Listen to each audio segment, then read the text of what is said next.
여러분 안녕하십니까? 말씀 주시고 또 위로해 주시고 용기 주시는 하나님께 영광 돌려드립니다. 오늘 특별히 이은정 지사님께서 찬양 인도를 해주셔서 콘서트홀에 온 것 같은 그런 느낌이 듭니다. 참 감사합니다. 오늘은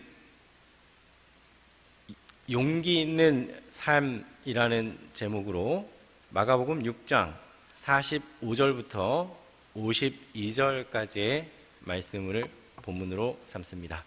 마가복음 6장 45절부터 52절의 말씀을 본문으로 용기 있는 삶이라는 제목의 말씀 드립니다. 본문 말씀 제가 읽도록 하겠습니다. 예수께서 즉시 제자들을 재촉하사 자기가 무리를 보내는 동안에 배 타고 앞서 건너편 벳세다로 가게 하시고 무리를 작별하신 후에 기도하러 산으로 올라가시니라. 저물매 배는 바다 가운데 있고 예수께서는 홀로 무태 계시다가 바람이 거스림으로 제자들이 힘겹게 노젓는 것을 보시고 밤 사경쯤에 바다 위로 걸어서 그들에게 오사 지나가려고 하시매 제자들이 그가 바다 위로 걸어 오심을 보고 유령인가 하여 소리 지르니 그들이 다 예수를 보고 놀람이라. 이에 예수께서 곧 그들에게 말씀하여 이르시되 안심하라 내니 두려워하지 말라 하시고 배에 올라 그들에게 가시니 바람이 그치는지라. 제자들이 마음에 심히 놀라니 이는 그들이 그 떡 떼시던 일을 깨닫지 못하고 도리어 그 마음이 둔하여 졌음이러라.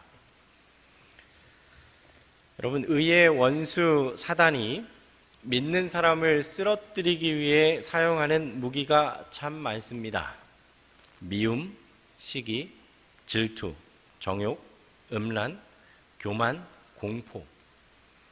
이런 여러 다양한 무기 중에 이 무기들보다 더 사단이 중요히 여기는 무기가 있는데 이건 그다지 위협적이게 보이지도 않고 또 그렇게 무서워 보이지도 않지만 치명적인 무기가 있습니다. 그게 뭔지 아십니까? 네, 그것은 바로 낙심이라는 무기입니다. 여러분, 낙심이라는 말은 한자 그대로 풀이하면 마음이 떨어진다는 것입니다.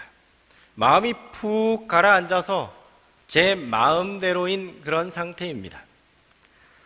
우리는 때때로 바라는 일이 뜻대로 되지 않으면 낙심하게 되고 계획하던 일이 뜻대로 되지 않으면 낙심하게 되고 자기 자신에게 실망했을 때 또한 낙심하게 됩니다. 그런데 사실상 이 낙심 때문에 많은 사람들이 삶의 의욕도 잃고 신앙에서 멀어지기도 하고 자포자기하고 절망 가운데 주저앉아 버리는 경우가 많습니다. 그렇다면 우리는 이 낙심이라는 것을 어떻게 극복할 수 있겠습니까? 여러분, 낙심의 반대말이 무엇인지 아십니까? 영어로 낙심을 살펴보면 되는데요. 영어로 낙심은 discouragement입니다.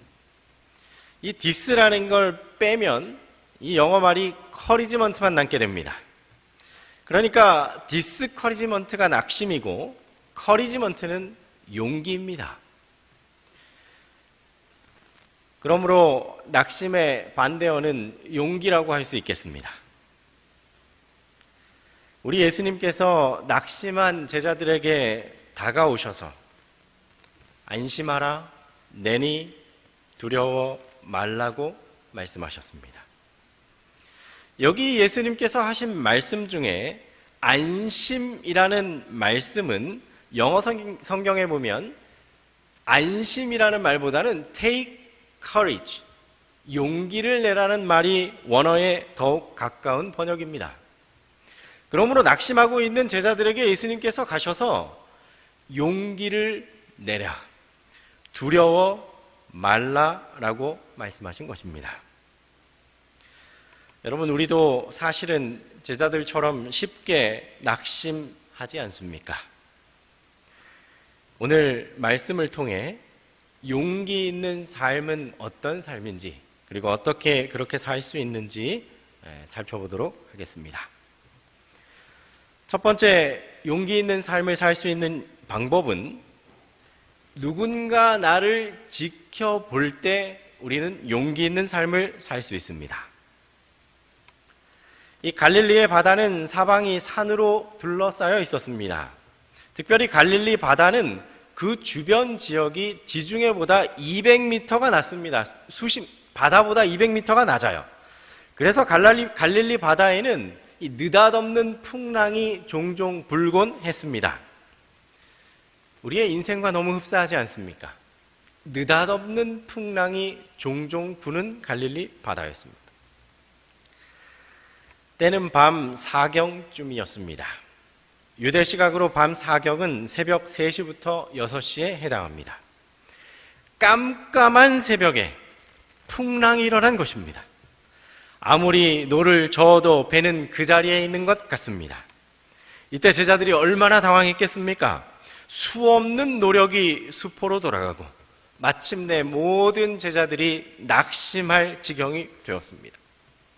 풍랑을 피해 육지에 닿을 수 있겠다는 희망도 물거품이 되어버리고 풍랑이 잠잠할 때까지 어떻게든 견뎌보자는 의지도 수포로 돌아갑니다. 그런데 그때 제자들이 괴로이 노를 젓는 것을 보시고 예수님께서 무태서 바다로 신속히 걸어 오십니다. 여러분, 오늘 본문 말씀은 어려움을 당하고 있는 제자들을 누가 보고 있었다라고 기록합니까? 바로 예수님이셨습니다. 사랑하는 여러분, 고난을 만나게 될 때 고난 그 자체보다 우리를 두렵게 만드는 것이 있는데, 그것은 내가 고난 중에 있는데 아무도 나를 도와줄 사람이 없다라는 생각입니다. 아무리 어려운 상황 가운데 있다 할지라도 어디선가 도움의 손길이 임할 것이라고 믿는 이상 우리는 그것을 이겨낼 수 있습니다. 그러나 빠진 그 궁지에서 빠져나갈 구멍이 없고 도와줄 사람이 없을 때 그때는 절망하고 낙담하게 되는 것입니다.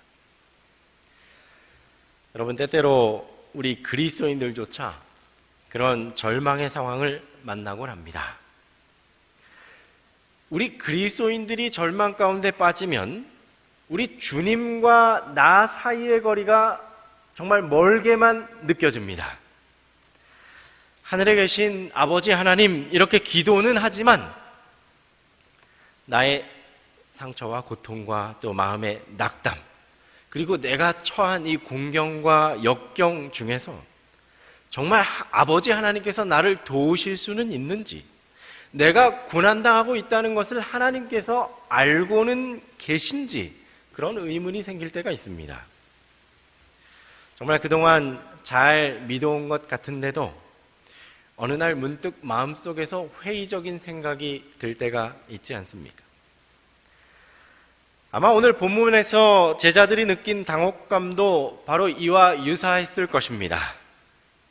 칠흑 같은 어둠 속에 방향 감각을 상실한 채 갈릴리 바다의 파도와 싸우고 있을 때 예수님은 어디에 계셨습니까? 그때 예수님은 홀로 육지에, 제자들과 멀리 떨어지셔서 육지에 계셨습니다. 더 정확히 말하면 제자들은 바다에 있었고 예수님은 산에 계셨습니다. 지금 제자들은 바다 한복판에서 파도와 씨름하고 있는 반면 그들의 주님께서는, 우리의 주님께서는 산 위에 계셨습니다. 제자들은 예수님이 그들의 고난의 그 장면, 그리고 그들이 풍랑에 힘겹게 싸우고 있는 것을 알지 못한다고 생각했습니다. 그래서 그들은 괴롭게 노를 저었습니다. 제자들은 어쩌면 지금 승산이 없는 싸움을 하고 있다고 생각했을지도 모르겠습니다. 그러나 성경 말씀에 따르면 제자들이 괴롭게 노를 젓고 있던 그때 예수님께서 그들을 바라보고 계셨습니다. 예수님께서 제자들을 보셨다는 것은 단순히 구경을 하셨다는 의미가 아니라 예수님께서는 산 위에서 제자들이 어떤 고난에 처하고 있는지 생생하게 아시고 보고 계셨습니다. 그리고 예수님은 기도하셨습니다. 누굴 위해 기도하셨을 것 같으십니까? 바로 그 제자들을 위해서 기도하셨습니다.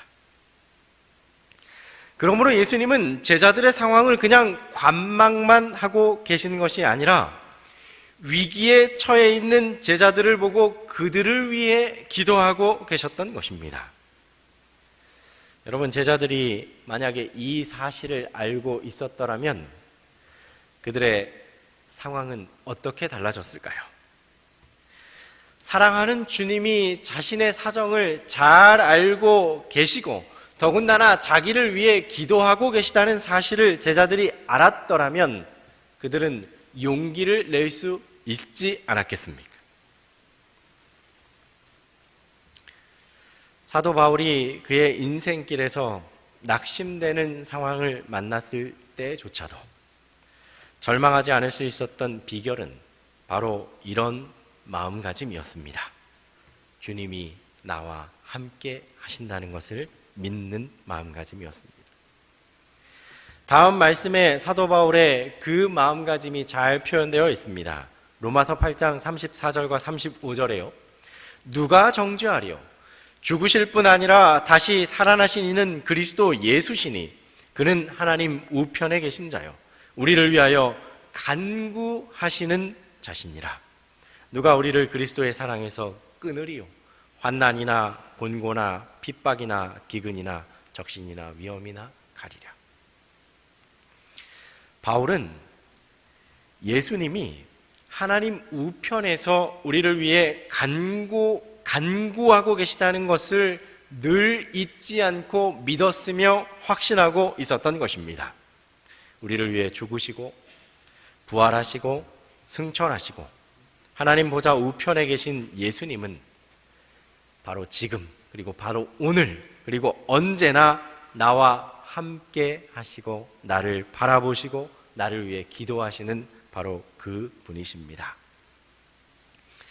내가 인생의 항해를 하면서 괴로이 노를 젓고 있는 그 순간 예수님께서는 하나님 보좌 우편에서 나를 위해 기도하고 계십니다.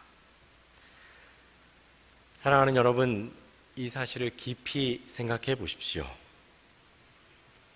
나의 사랑하는 주님께서 하나님 아버지의 보좌 우편에서 우리를 위해 기도하고 계시다는 생각, 이것은 우리에게 용기를 주지 않습니까? 이 사실을 결코 잊지 마시기 바랍니다. 우리를 마치 그 어미가 갓 태어난 아기에게 한시도 눈을 떼지 않는 것보다도 더 큰 관심과 사랑으로 그분이 나를 바라보고 계시다는 사실을 믿고 용기를 내시기 바랍니다. 두 번째, 용기 있는 삶을 살 수 있는 것은 주께서 함께 하실 때입니다.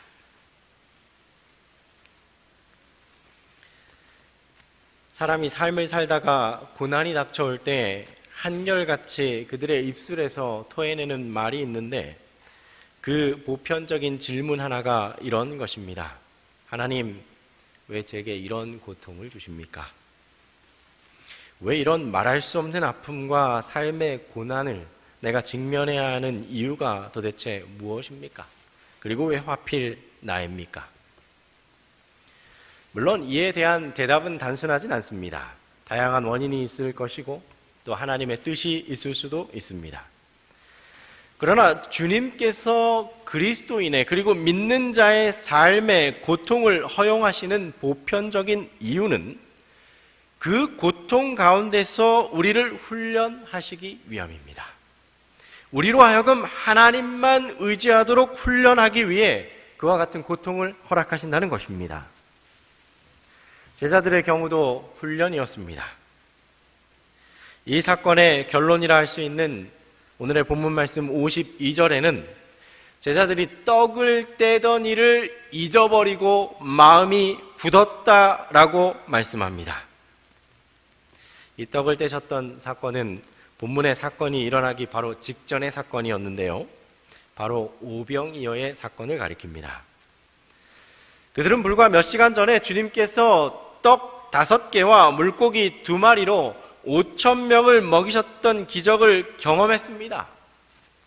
그런데 해가 저문 벳세다 들판에서 사람들이 방황하고 있을 때 주께서는 친히 그들의 기도로 모든 그들의 필요를 채워주셨던 그런 기적이었습니다.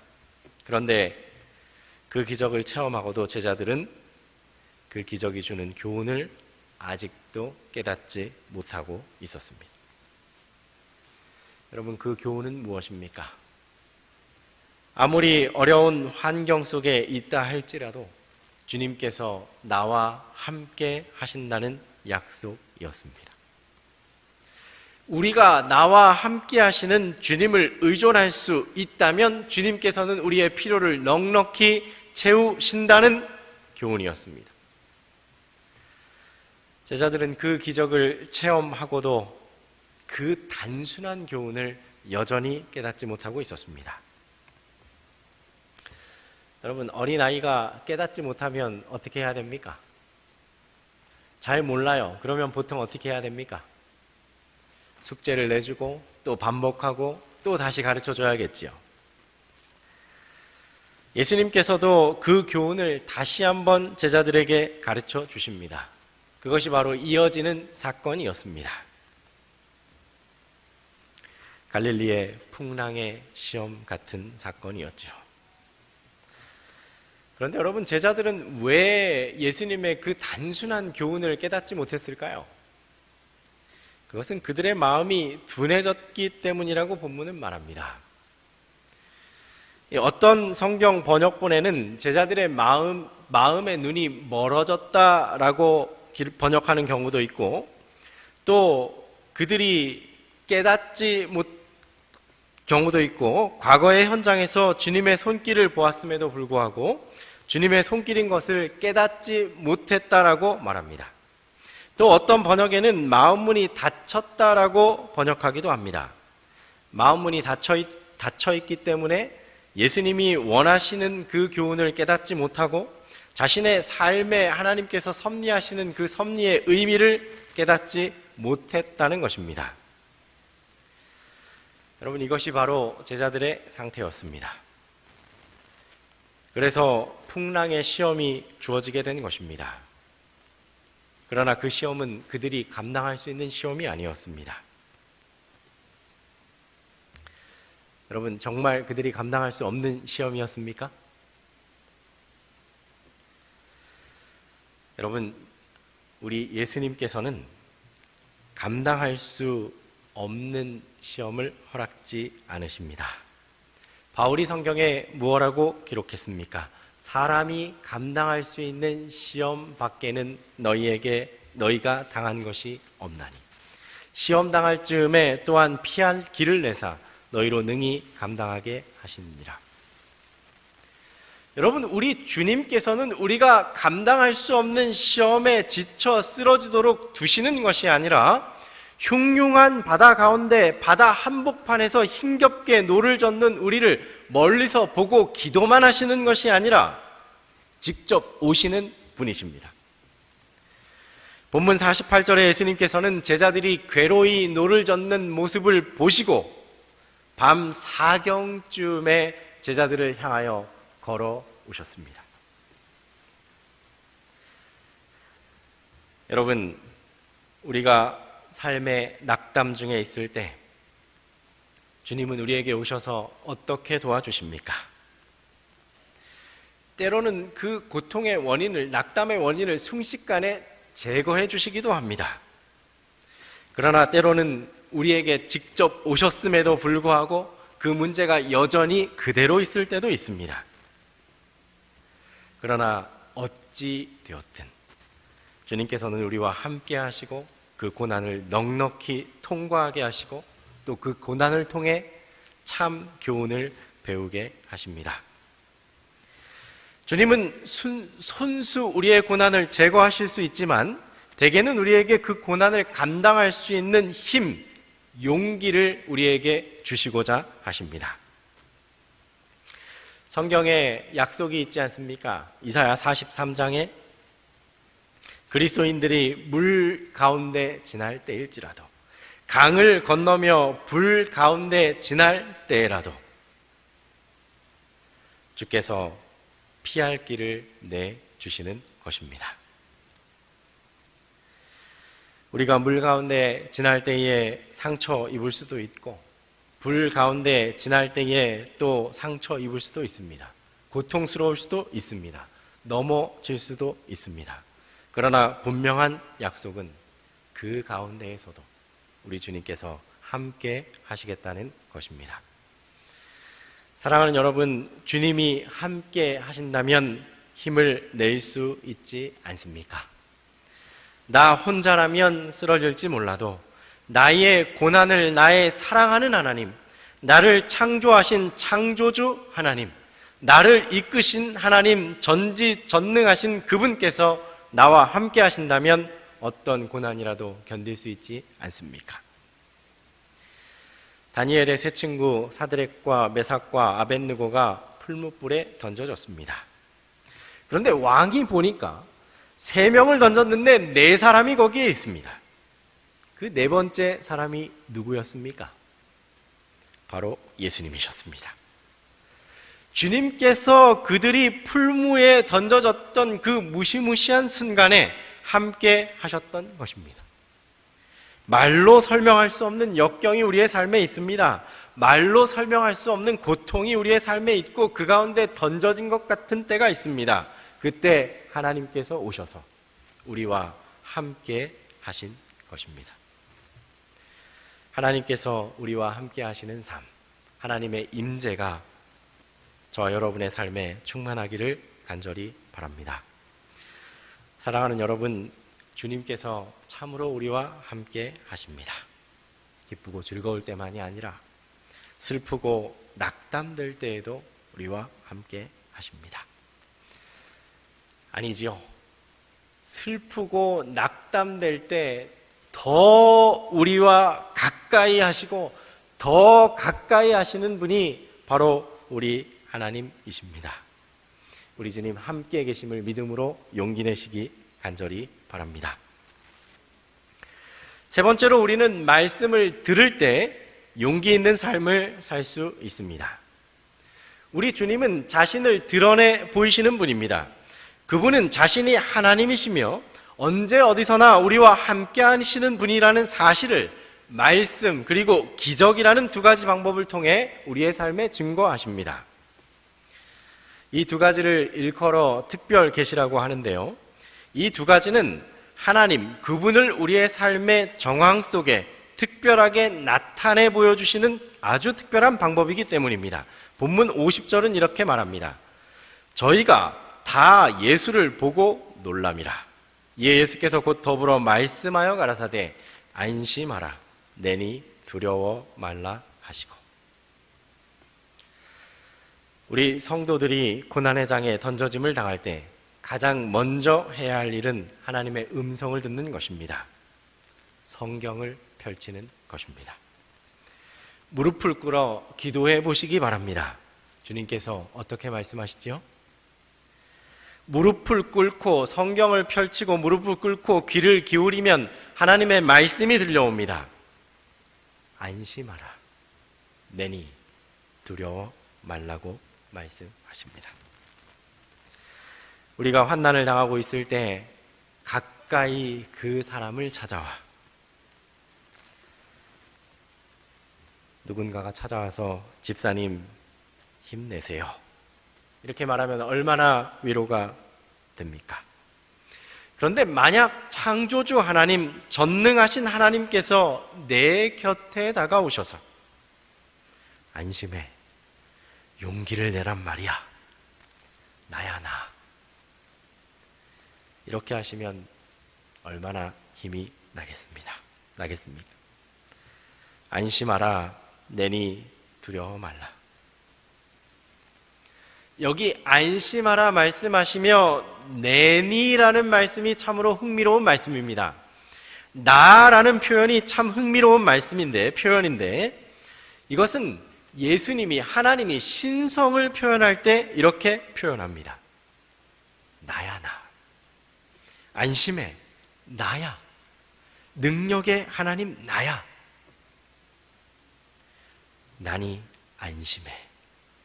여러분, 이 하나님께서 우리를 낙담의 삶, 고통의 삶에 그대로 두지 아니하시고 간섭하시고 또 함께 하신다는 사실을 기억하시기 바랍니다. 여러분, 이제 하나님께서 어떻게 역사하십니까? 51절 말씀에 배에 올라 저희에게 가시니 바람이 그치는지라. 바람이 그칠 것입니다. 파도가 잠잠해질 것입니다. 그것을 통해 우리가 주님을 경험하게 될 것입니다. 아, 그분이 참으로 나의 하나님이셨구나. 나를 그냥 버려두지 않으시는구나 라고 말입니다. 사랑하는 성도 여러분이시여, 혼자가 아니라 만약 주님과 함께 고통을 당하고 주님과 함께 풀무불 속을 통과하게 되면 우리는 반드시 유익을 얻게 될 것입니다. 얻게 되는 여러 유익 중에 가장 귀한 한 가지는 그분이 어떤 분이신지를 깨닫게 된다는 것입니다. 주님과 함께 고난을 당해보면 주님이 어떤 분인지 알게 됩니다. 고생을 같이 해보면 잘 모르는 그 사람이었어도 잘 알게 되는 것과 마찬가지입니다. 하나님과 함께 고난의 가시밭길을 걸어가면서 나를 도우시고 내게 말씀하시고 나를 때로 책망하시고 때로는 손을 잡아 일으켜 주시는 주님의 손길을 체험할 때, 아, 주님은 이런 분이시구나 하는 것을 깨닫게 될 것입니다. 욥기 42편 5절에서 욥은 이렇게 고백합니다. 욥의 마지막 이야기가 42장입니다. 내가 주께 대하여 귀로 듣기만 하였사옵더니 이제는 눈으로 주를 배움나이다. 고통이 있기 전에 욥이 가졌던 신앙은 이론적인 것이었고 논리적이었던 신앙이었어요. 그러나 그가 고통을 경험한 후에 하나님을 맛보아 안 후에 그는 체험적인 신앙을 하게 됩니다. 고난의 현장에 설 때마다 하나님을 의지하는 사람은 그 믿음이 자라나게 될 것입니다. 삶의 폭풍우를 통과하면서 하나님과 그리스도를 믿는 믿음의 중요성을 배운 사람은 어느 순간 성장한 믿음을 갖게 될 것입니다. 이제 그들은 그들의 생애에서도 어떤 폭풍, 어떤 두려움, 어떤 낙담도 감당할 수 있는 믿음을 소유하게 될 것입니다. 여러분, 우리는 삶에 고난이 있을 때 우리 예수님께 초점을 맞춰야겠습니다. 주님을 바라보시기 바랍니다. 그리고 주님의 음성을 의존하시기 바랍니다. 그분이 내게 가까이 오셔서 나와 함께 하시며 이렇게 말씀하십니다. 안심해. 용기를 내. 나야. 두려워하지 말라. 사랑하는 여러분, 오늘 말씀을 통해 세 가지를 기억해 주시기 바랍니다. 우리 주님께서는 나를 보고 계시며 여전히 기도하고 계시다는 것입니다. 그리고 우리 주님께서는 기도하실 뿐만 아니라 고난에 오셔서 나와 함께 그 고난에 동참하시는 분이라는 것을 기억해 주시기 바랍니다. 그리고 그 고난을 통하여, 그리고 그 고난 속에서 주님께서 자신을 나에게 드러내 주실 것이라는 사실을 기억하시기 바랍니다. 이 세 가지 말씀을 통해 삶의 현장에서 용기 있는 삶을 사시는